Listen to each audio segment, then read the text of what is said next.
going to get historical and detailed today. And you're going to hear a lot of new names, at least probably new to you, and probably for the first time today. So have your pens and pencils handy. Now, as we ended up our study of Daniel chapter 4 last time, the promised divine punishment had come upon Nebuchadnezzar for his refusal to acknowledge Yud-Heh-Vav-Heh, Yehovah, as the Most High God. That's the El in Hebrew, the Eleh in Aramaic. This is the God who rules over all kingdoms, has the power to give and take away dominion over them. Please understand that concept of one God over everything was entirely foreign to the world at that time. A single God who ruled over all kingdoms on earth was completely counter to the universal belief that each nation had its own unique God or gods that controlled that nation's fate.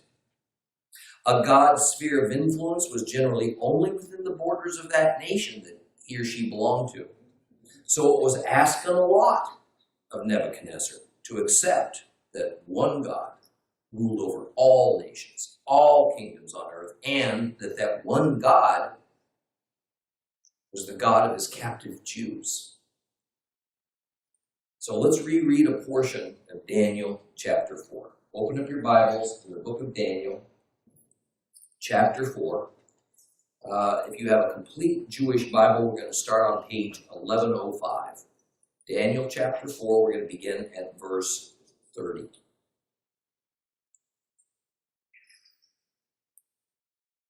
Within the hour, the word was fulfilled. Nebuchadnezzar was driven from human society. He ate grass like an ox. His body was drenched with dew from the sky.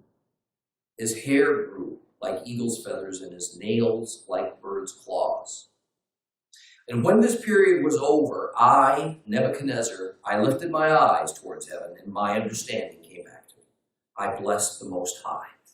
I praised and gave honor to him who lives forever. For his rulership is everlasting. His kingdom endures through all generations. All who live on earth are counted as nothing. He does what he wishes with the army of heaven and with those living on earth. No one can hold back his hand or ask him, what are you doing? It was at that moment that my understanding came back to me. And for the sake of the glory of my kingdom and my majesty and splendor also came back to me. My advisors and my lord sought me out. I was reestablished in my kingdom, and to my previous greatness even more was added. So now I, Nebuchadnezzar, praise, exalt, and honor the King of heaven. For all of his works are truth, his ways are just, and he can humble those who walk in pride.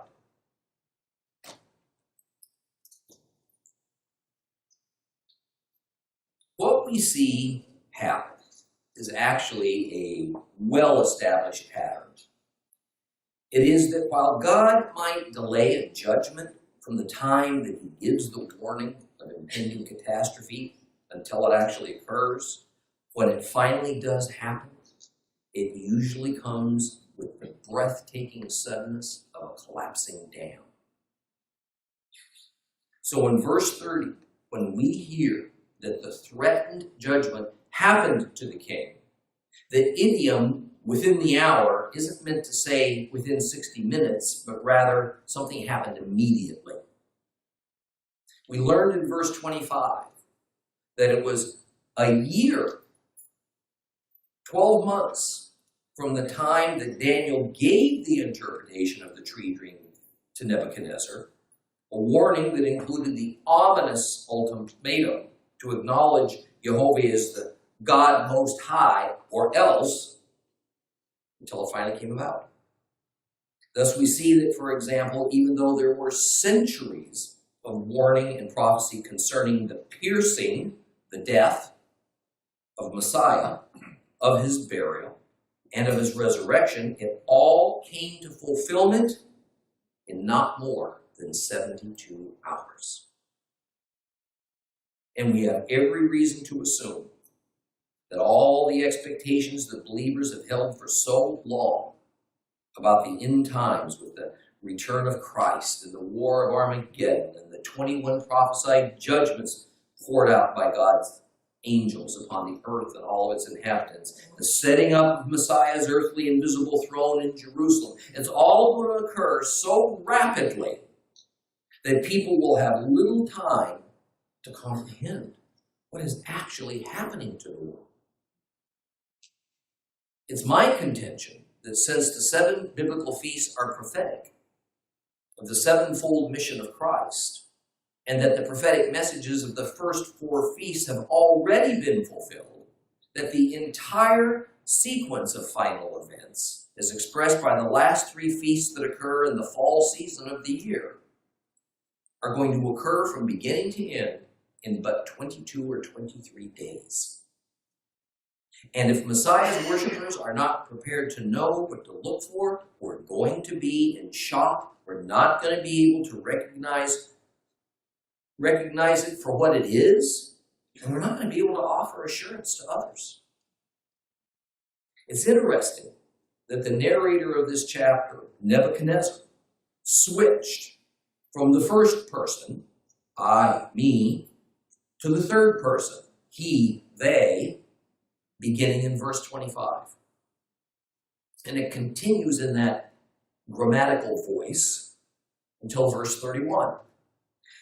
This is another of those issues that I told you I'd tell you about when we encountered them. Issues that Bible critics say proves that Daniel's a fraud. Not a very good one at that. Critics say that in a narrative, to switch from first person to third person and then back again isn't very good literary form. And it shows that probably several hands were involved in crafting this deceptive fiction known as the Book of Daniel. But notice the occasion upon which this switch occurs.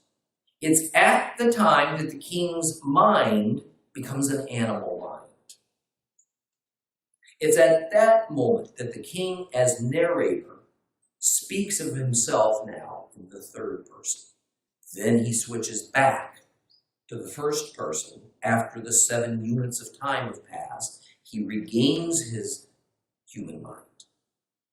From Nebuchadnezzar's perspective, that poor, mentally ill creature that eats grass like an ox isn't really him.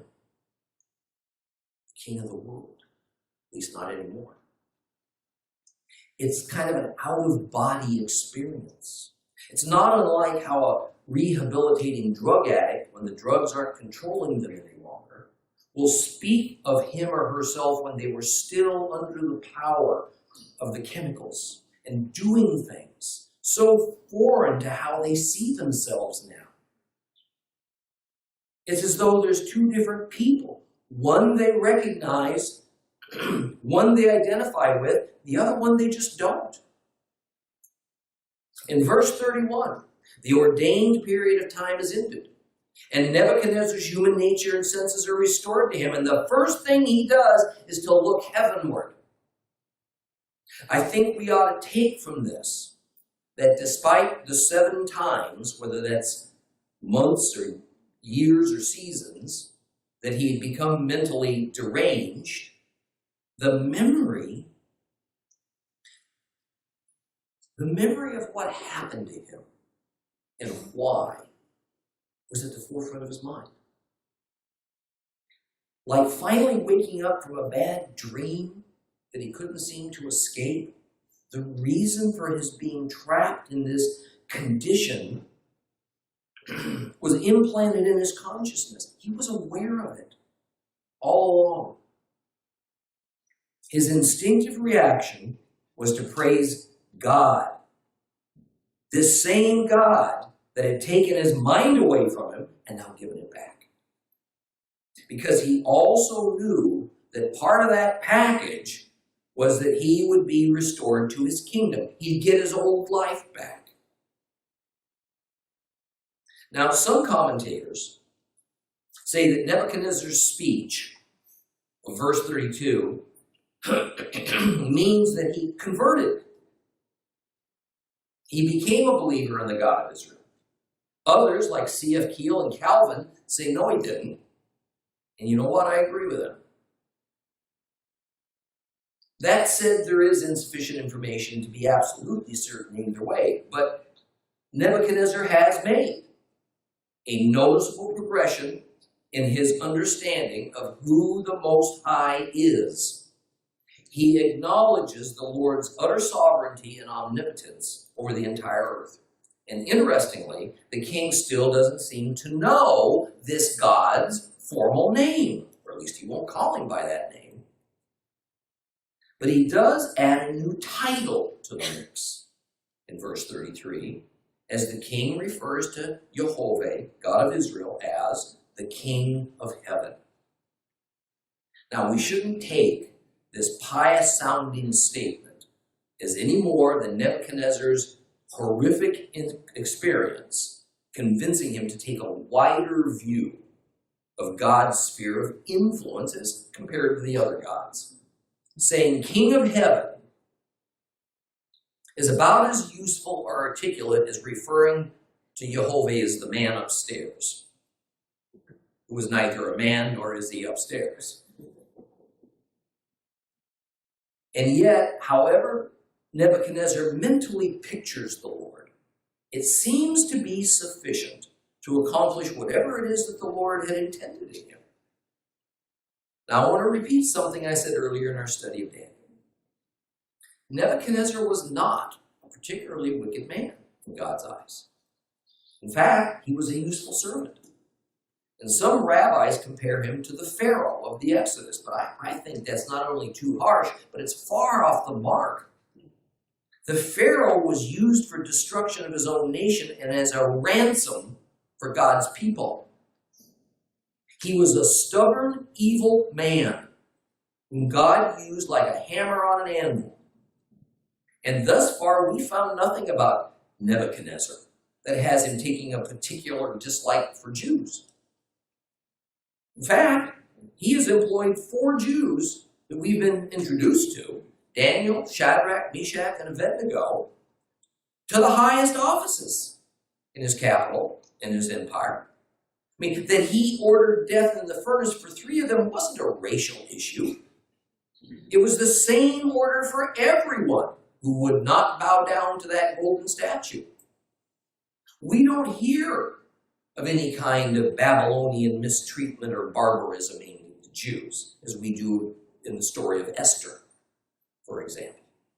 In fact, as we get to the time of the Persian conquest of Babylon, and then the Persian king's urging of the Jews of Babylon to return home to Judah, guess what? Only a relatively few went. The rest, by their own choice, stayed. Now, this is hardly the action of a people who feel persecuted and oppressed and anxious to get away. And in a few hundred more years, surprise, Babylon becomes one of the 3 greatest centers of Judaism, along with Jerusalem and Alexandria, Egypt, in the world. Now, how's that for an irony? Let's read Daniel chapter 5. Open your Bibles to Daniel chapter 5, still on page 1105 if you have a complete Jewish Bible.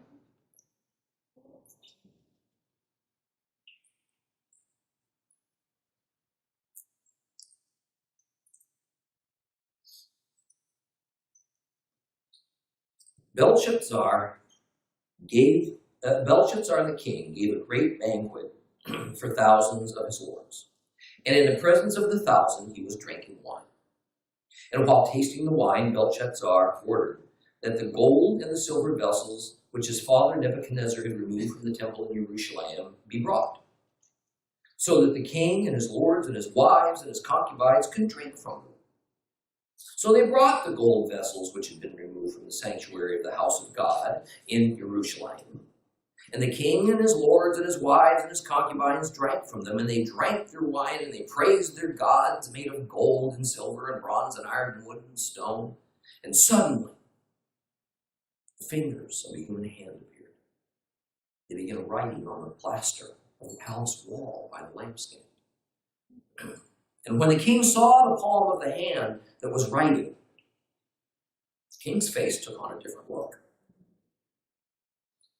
As frightening thoughts rose up within him, his hip joints gave way. His knees started knocking together. And the king cried out to bring in the exorcists, the astrologers, the diviners. The king said to the sages of Babel, whoever can read this inscription and tell me what it means will be dressed in royal purple. You'll wear a golden chain around your neck and be one of the 3 men ruling the kingdom. But although all the king's sages came in, none could read the inscription or tell the king what it meant. Then King Belshazzar became terrified. His face turned pale. His lords were thrown into confusion. Now at this point, the queen mother, because of what the king and his lords were saying, entered the banquet hall, and the queen mother said, "May the king live forever. Don't be scared by your thoughts or let your face be so pale. There's a man in your kingdom who is in the spirit of the holy gods. And in the days of your father, he was found to have light and discernment and wisdom like the wisdom of the gods. King Nebuchadnezzar, your father, the king, your father, made him chief of the magicians and the exorcists and the astrologers and the diviners because he was found to have an extraordinary spirit, knowledge, discernment, the ability to interpret dreams and unlock mysteries and solve knotty problems. He is called Daniel, but the king gave him the name Belshazzar. Now have Daniel summoned, and he'll tell you what this means." Well, Daniel was brought into the king's presence, and the king said to Daniel, "Are you Daniel, one of the exiles from Judah, whom the king my father brought out of Judah? I've heard about you, that the spirit of the gods is in you, that you've been found to have light and discernment and extraordinary wisdom. Now the sages and the exorcists who were brought in to me so that they could read this inscription and tell me what it means, they couldn't interpret it for me. However, I've heard that you can give interpretations and solve knotty problems. Now, if you can read the inscription and tell me what it means, you'll be dressed in royal purple and wear a gold chain around your neck and be one of the 3 men ruling the kingdom." And Daniel answered the king, "Keep your gifts. Give your rewards to somebody else. However, I will read the inscription to the king and tell him what it means. Your Majesty, the Most High God gave Nebuchadnezzar your father the kingdom, as well as greatness and glory and majesty. Because of the greatness he gave him, all the peoples and nations and languages trembled with fear before him. Anyone he wanted to, he put to death. Anyone he wanted to, he kept alive. Anyone he wanted to, he advanced. Anyone he wanted to, he humbled. But when he grew proud and his spirit became hard, he began treating people arrogantly. So he was deposed from his royal throne. His glory was taken away from him. He was driven from human society. His heart was made like that of an animal. He lived with the wild donkeys. He was fed with grass like an ox. His body was drenched with dew from the sky until he learned that the Most High God rules in the human kingdom and sets it up over whoever he pleases. But Belshazzar, you, his son, have not humbled your heart, even though you knew all this. Instead, you've exalted yourself against the Lord of heaven by having them bring you vessels from his house. And you, your lords, your wives, your concubines, you drank wine from them. Then you offered praise to your gods of silver and gold and bronze and iron and wood and stone, which can't see, they can't hear, they can't know anything. Meanwhile, God, who holds your very breath in his hands, to whom belongs everything you do, you've not glorified. This is why he sent the hand to write this inscription. And the inscription says, Mene, Mene, Tekel Upharsin. This is what it means. Mene. God has counted up your kingdom and brought it to an end. Tekel. You are weighed on the balance scale and have come up short. Peres. Your kingdom has been divided and given to the Medes and the Persians. Then Belshazzar gave the order. They clothed Daniel in royal purple, put a gold chain around his neck, and proclaimed of him that he was to be one of the 3 men kingdom. That very night, Belshazzar, the king of the Chaldean, king of the Chaldeans, was killed.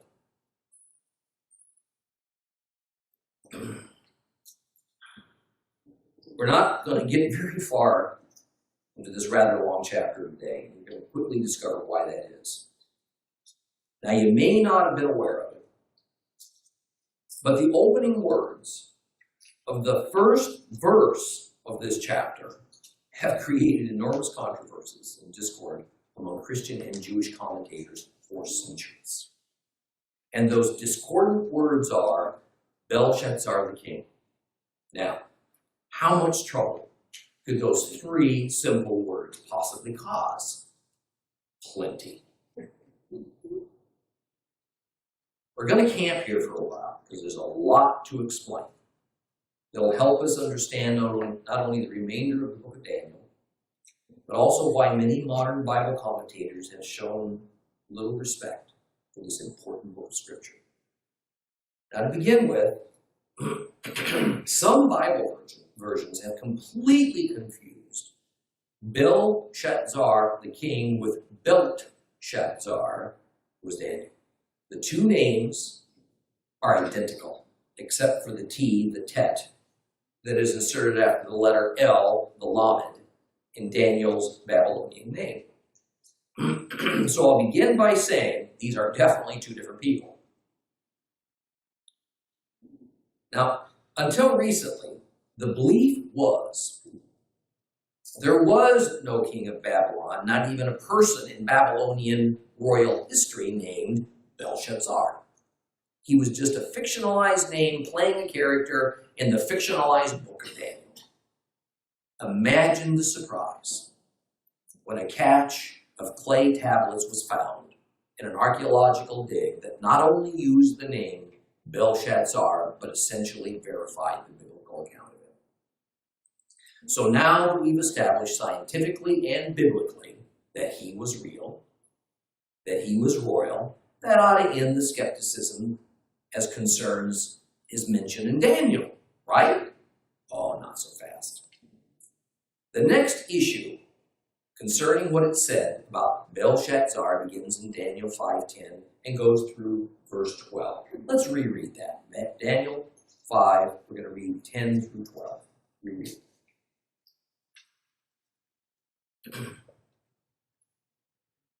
At this point, the queen mother, because of what the king and his lords were saying, entered the banquet hall. And the queen mother said, "May the king live forever.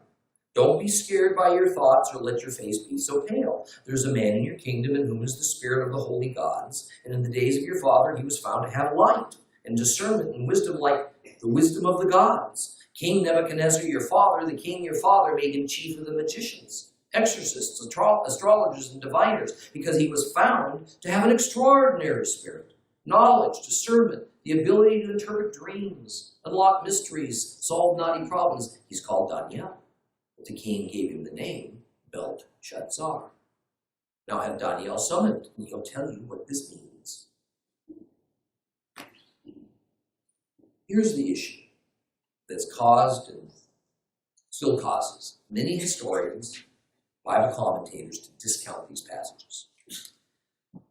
A Babylonian queen appears in the narrative that the complete Jewish Bible says is the queen mother, but that's just a guess.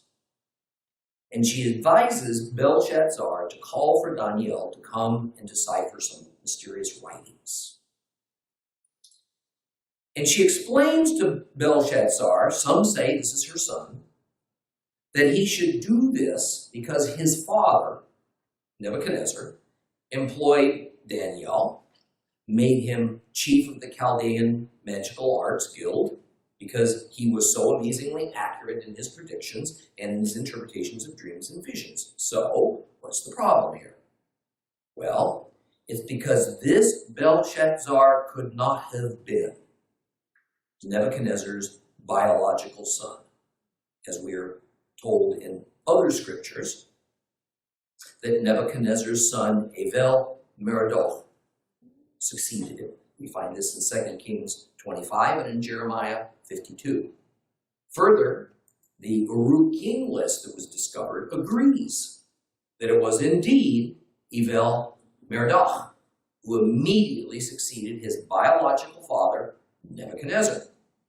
Then at the end of chapter 5, in the last verse, what happens to Belshazzar? He dies.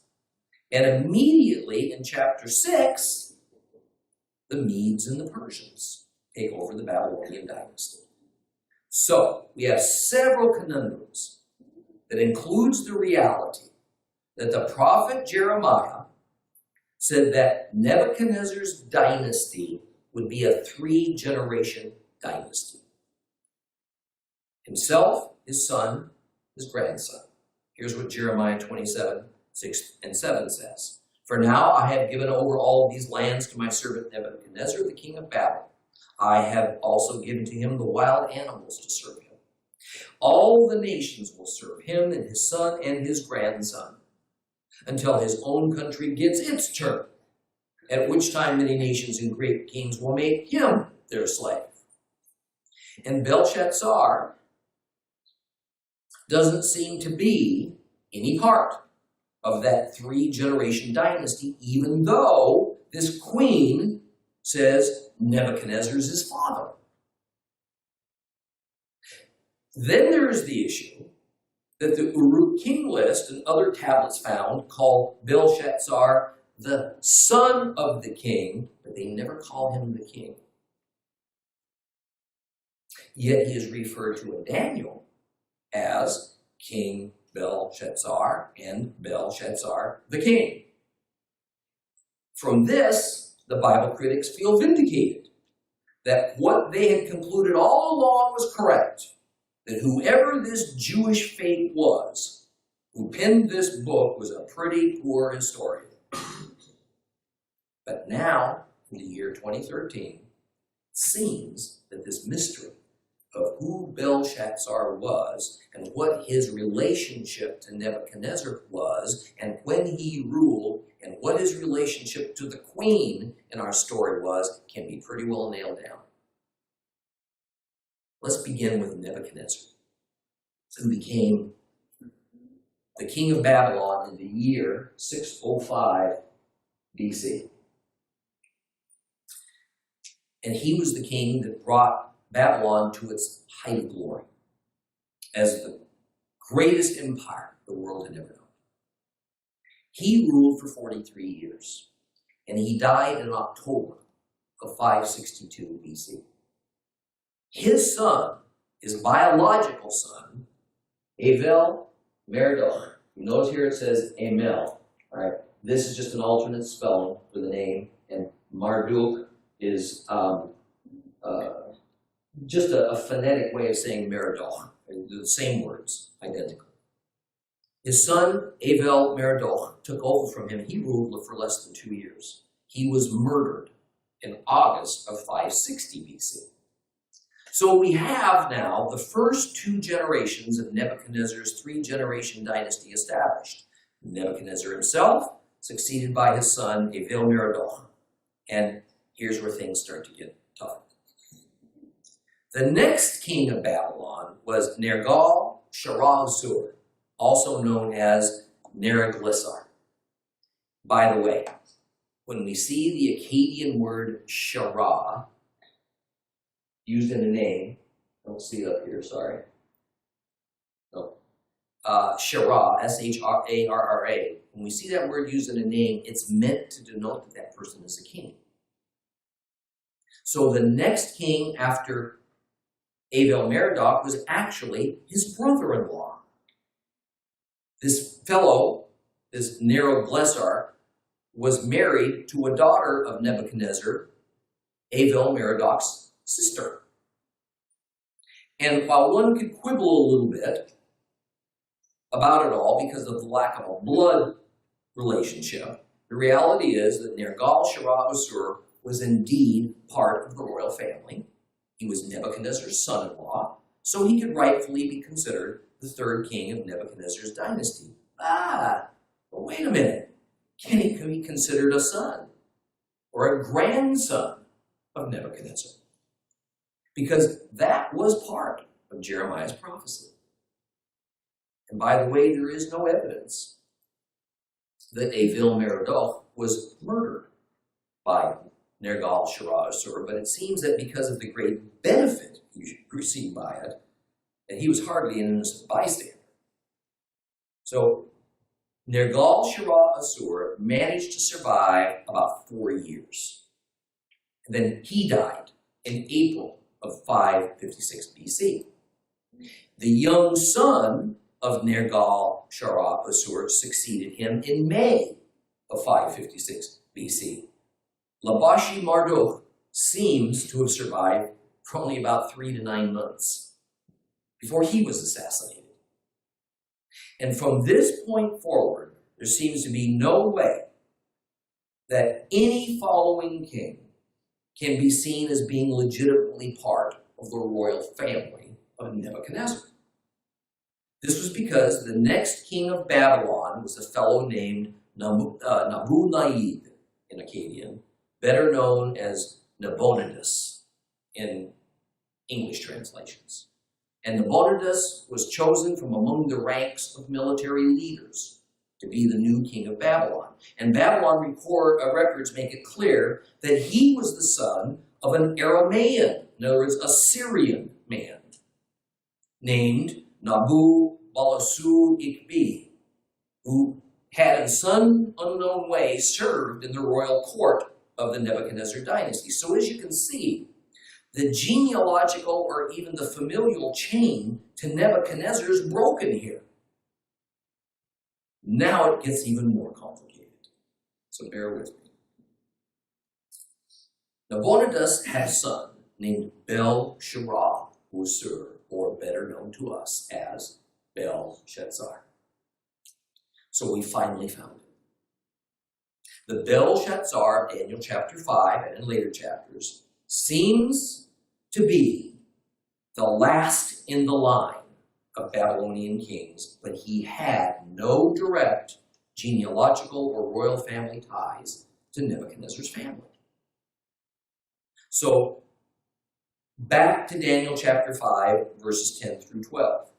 How is it then, if that's the case, that the queen speaks to Belshazzar in verse 11 and says, "There is a man in your kingdom in whom is the spirit of the holy gods, and in the days of your father he was found to have light, discernment, and wisdom like the wisdom of the gods. King Nebuchadnezzar, your father, the king, your father, made him chief of the magicians, exorcists, astrologers, and diviners." So here we have this unnamed queen saying clearly that Belshazzar's father is none other than King Nebuchadnezzar, which, as you can see, is historically impossible. Are the Bible critics right? Have we got a major problem here that punches another hole in the book of Daniel? Let's see. One of the great Bible commentators and linguists of the 19th and 20th centuries was an academic named R.G. Wilson. This man could read and speak 60 languages, including the most ancient biblical languages. And in a book that he penned entitled Studies on the Book of Daniel, he spends quite a bit of time explaining that there were at least 8 ways that the term Abba, Father, is used in the Bible, and what each of these ways meant within the ancient Middle Eastern cultures. First, father meant the direct biological father of his children, the common way we would all think about it. Second, father meant the biological grandfather of his children's children. But it also could mean the adoptive male parent of a person not of his own biological family or even of his own tribe. It could mean a stepfather, the husband of a woman who had been previously married and had children by another man. But it can also regularly used to simply mean an ancestor, the father of a tribe or a clan, and so on, or so on and so forth. And it can mean father in the sense of a founder or a patriarch, like Abraham, the founder of the Hebrew race, who is regularly called Father Abraham by Hebrews even to this day. In some cases, father is merely a term to refer affectionately to a king. The point is this: the term father in the Bible can be used in a host of contexts, and only sometimes does it actually mean direct biological father of his children.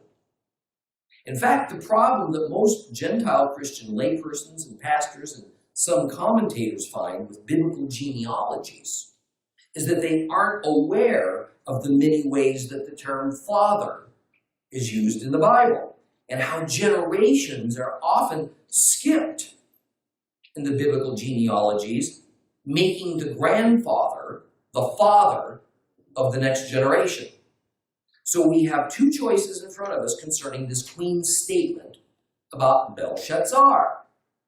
Either the writer of Daniel was wrong, and he really thought that Belshazzar was Nebuchadnezzar's biological son, or he was merely using a common and standard convention of that era and attaching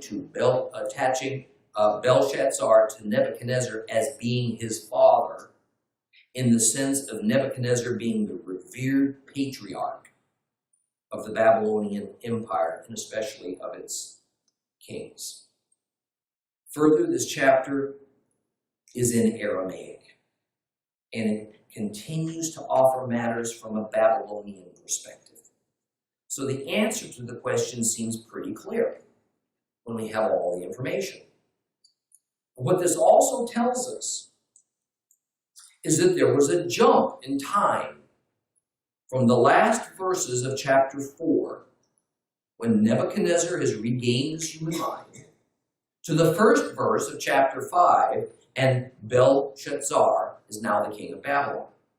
Or better, a number of Babylonian kings had succeeded Nebuchadnezzar between the last verse of chapter 4 and the first verse of chapter 5, even though not very many years had passed. It was only perhaps 12 years from Nebuchadnezzar's death until Belshazzar was ruling over Babylon. So the three-generation dynasty that God had promised to Nebuchadnezzar before Babylon was going to tumble into disarray, fall to the Medes and Persians, that dynasty was over before the opening verse of Daniel chapter 5. So with chapter 5, we are actually in the final stage of the Babylonian Empire's existence. And Jehovah is in the process of turning Babylon over to another nation in order that they be punished. Now, to put things in yet another perspective, of the 70 years that the Jews were exiled to Babylon, Nebuchadnezzar ruled for the first 43 of them. The several other Babylonian kings and the first Persian and Median kings all together ruled the remaining 27 years of the 70-year exile.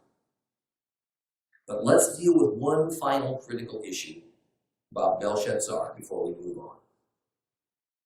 Was he really a king? Or just the son of a king, that king being Nabonidus? Well, here's what occurred. Nabonidus was a military man. So he spent the first 12 or 13 years of his reign doing what he did best, leading military excursions, most of them on the Arabian Peninsula.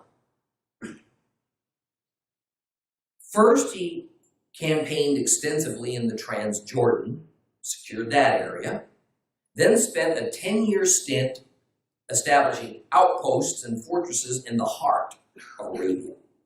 Now, why he did that's not clear, and we're not going to bother to speculate because ancient records don't really address the matter head on. But consider this. He was the king of Babylon. He was gone far away, going to many places that were a long way off, leading an army for years at a time. Who was going to run things at home? Do you give the job duties of the king to a management team of loyalists? His answer to the problem was to appoint his son, Belshazzar, as his surrogate back home. After all, Nabonidus needed someone he could trust, who wouldn't try to make the empire his own during Nabonidus' extended absences. Rule by committee wasn't going to work for the many years he'd be away, and the temptations for one of them to want to rise up and try to take over the throne, it would just be too enormous. He fully intended to retain his title of king, someday to settle back down, sit on Babylon's throne as a more typical king. So we see the Babylonian records refer to Belshazzar not as the king of Babylon, but rather as the son of the king. So, why in Daniel is he called King Belshazzar and Belshazzar the king? Why is Belshazzar said to be the one in power when the Persians and the Medes conquer Babylon? When Babylonian and Sumerian records make it clear that Nabonidus, his father, had returned from years in Arabia and once again settled in as king of Babylon. We can only speculate, but in the end, it's really just a matter of ancient Middle Eastern custom and some common sense. While it may not have been officially declared a co-regency, that is, a king and his heir ruling together in cooperation, which, by the way, is what David and Solomon did for a number of years, it was a de facto co-regency between Nabonidus and his son Belshazzar. And in a co-regency, both men are given the title of king, even if the junior one's title was kind of an honorary title. And they held that until the senior king died and the junior king became the sole king. That's how it worked. It would be natural that Belshazzar would sit on the throne, live in the palace, be addressed as king during the many years that his father was away. And during the first 13 years of his reign, Nabonidus was apparently only rarely at home. So from the perspective of the royal court, especially of a courtier like Daniel, the only person he knew of as ruler of Babylon during those years was Belshazzar, certainly not his father. Of course, Daniel knew this arrangement. This wasn't strange to him. Records show that the various high government officials that Belshazzar appointed during those first 13 years that he co-reigned with his father while his father was gone were kept on when his father returned for the final 4 years of his reign before the Medes and the Persians finally captured Babylon. These same records show that Nabonidus was captured by the Persians and he wasn't killed. There is no specific mention in Babylonian records of what happened to his son Belshazzar. So there's no reason to think that the book of Daniel is incorrect when it states that Belshazzar was killed when Babylon was conquered, but there is no mention of his father, the senior king, Nabonidus, because in fact, Nabonidus had learned of the coming invasion. He had escaped to a place called Borsippa, which is about 13 miles south of Babylon, and apparently left his son, Belshazzar, to see to the defenses of the city of Babylon. And then Daniel tells us that Belshazzar was killed as a result of the invasion, but no circumstances are given surrounding him. So the book of Daniel actually tracks perfectly well with Babylonian historical records regarding all the kings of Babylon. To quibble over whether Daniel, or in the Bible critics' viewpoint, the anonymous writer of Daniel, should have used the term king, referring to Belshazzar, is like arguing whether a former president of the United States ought to retain the title after he is no longer in office. It's simply a long-standing tradition in America to do that. There's no right nor wrong to it. But you can bet that some historian 1,000 years from now is going to look back at American history and wonder how so many men could hold the title of president at the same time. They're going to probably consider it an error. Some fate wrote it. Because it doesn't seem logical. So back in Daniel verse 1. I hope now you can see that what is happening is taking place in the last few years of Babylon's existence as an empire. And that King Nebuchadnezzar was apparently away. And he was satisfied to let his son, Belshazzar, continue to run the day-to-day operations of the empire in his stead. So now we have some context for what's about to happen. Belshazzar throws a party. It said that 1,000 people were in attendance. Now, no doubt this is a round number. There would have been important people in his government, some heads of state, some wealthy aristocrats would have come to this party. And there's no reason to see this as an exaggerated number. We have several records of kings having parties of this size and some considerably larger. In fact, when Alexander the Great was married, the official records say that 10,000 people were invited. Well, the last half of verse 1 says that he, the king, drank wine before the 1,000. Our complete Jewish Bible says the king drank wine in the presence of the 1,000, which is close but not quite the same. The idea is the king sat at his own royal table, and it sat at an elevated platform so that his regal stature could be honored, so that he could be seen by the crowd. But then verse 2 says that the king did something that he'd lived to regret. He did something that would turn out to be as foolish as it was arrogant. He called for the gold and silver goblets and other vessels that had served in the temple in Jerusalem. And they would be defiled. And they would be used for the common purpose of drinking wine in order to get drunk at a party. That's where we'll begin next time. Please rise.